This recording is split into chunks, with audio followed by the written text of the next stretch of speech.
नमस्कार। मैं अनुज कुमार पांडे। एनसीईआरटी कक्षा 10 इतिहास औद्योगिकरण का युग अध्याय 4 औद्योगिकरण का युग के टॉपिक हाथ का श्रम और वाष्प की शक्ति पर आज इस वीडियो में चर्चा करेंगे। औद्योगिकरण का युग का ये पूरा अध्याय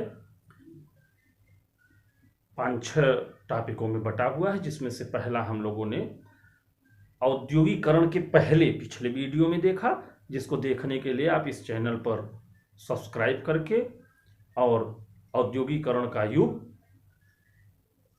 औद्योगिक क्रांति के पहले शीर्षक डालकर प्राप्त कर सकते हैं। मेरे चैनल पर जाकर अपलोड पर आप देख सकते हैं। यह अध्याय हाथ का श्रम और वाष्प की शक्ति। आप इस अध्याय को समझने के लिए समझिए इसका क्या उद्देश्य है। नई नई खोजे हुई मशीनें बनी, फैक्ट्रियां बन रही हैं और हाथ से काम करने वाला श्रमिक भी है। ये दोनों का ये प्रारंभिक और मेलजोल का युग है यूरोप में। तो तेजी से औद्योगिकरण हुआ, हमें पढ़ाया जाता है। तो इसका मतलब हाथ के श्रम की क्या स्थिति रही, क्या वह समाप्त हो गया, क्या उसकी उपयोगिता नहीं रह गई? ऐसा नहीं है। उसकी सच्चाई जानने के लिए इस अध्याय में आपको बताया गया है। उस समय 18वीं 19वीं शताब्दी में विक्टोरिया युग इसको कहते हैं इंग्लैंड के लिए। इंग्लैंड में श्रमिकों की कमी नहीं थी। गांव से बड़ी संख्या में लोग शहरों की तरफ, छोटे किसान, गरीब किसान शहरों की तरफ आ रहे थे काम करने। नगरीकरण हो रहा था और शहरों की तरफ आ रहे थे बड़ी संख्या में।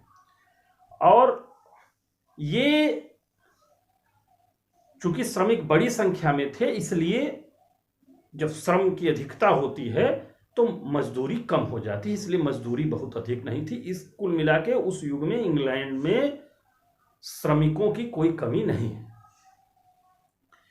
अब श्रमिकों की कमी नहीं है तो निश्चित रूप से मजदूरों का वेतन कम होगा। इसलिए व्यापक पैमाने पर परंपरागत हाथ से काम करने वाला उद्योग चलता रहा। और बहुत सारे ऐसे उद्योग थे जो सीजनल चलते थे,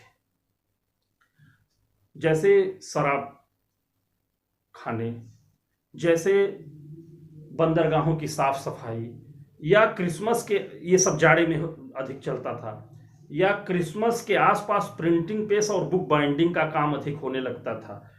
तो इस सीजन में इन उद्योगों में काम होता था। तो ऐसे उद्योगपति बड़ी बड़ी महंगी मशीनें लगाकर, न उचित समझकर, सीजनल मजदूरों को रखकर अधिक लाभ कमाते थे।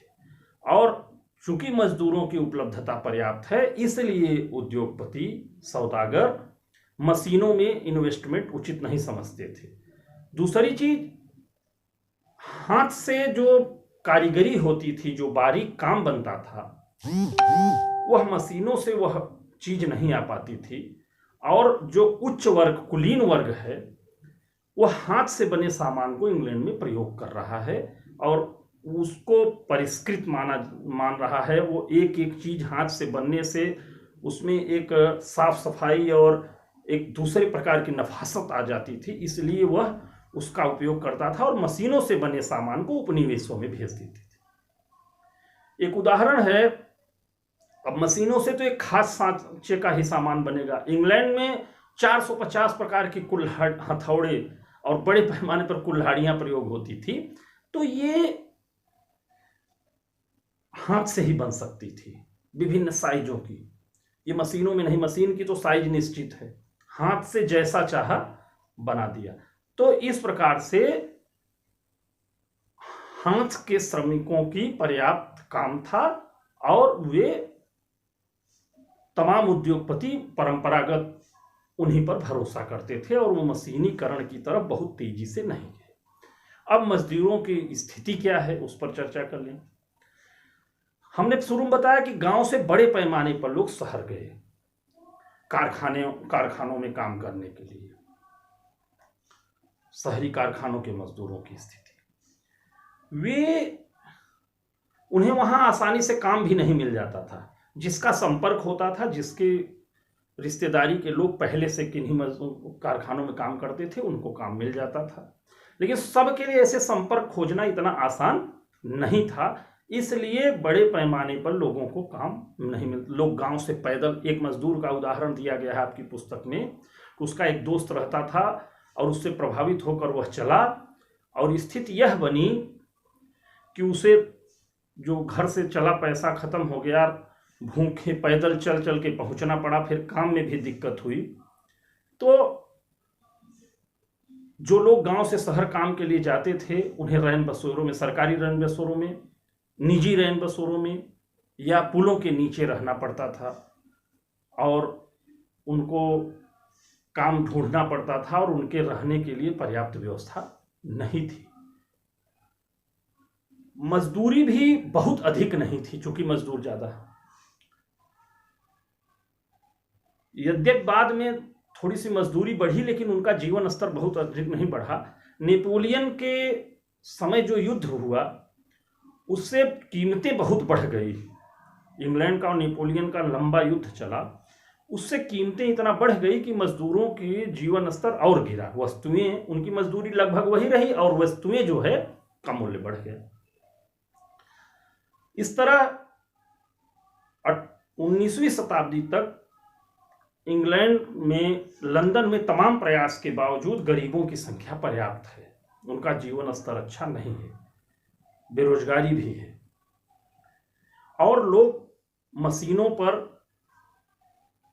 काम न करके हाथ से भी काम कर रहे हैं। बेरोजगारी के इस आलम में मशीनीकरण को इन मजदूरों ने अपने बेरोजगारी का कारण माना, और जेम्स हरग्रीव्स ने एक स्पेनिंग जेनी बनाई। स्पेनिंग जेनी सूत काटने की मशीन, जिसमें एक बड़े चक्के से एक आदमी ही कई सारी तकलियों को चला लेता था, पट्टे लगे थे। स्पेनिंग जेनी मशीन बनाई, तो वहां के सूत काटने वाली औरतों ने ऐसी मशीनों पर हमला किया, और इस प्रकार के हमले लंबे समय तक चलते रहे।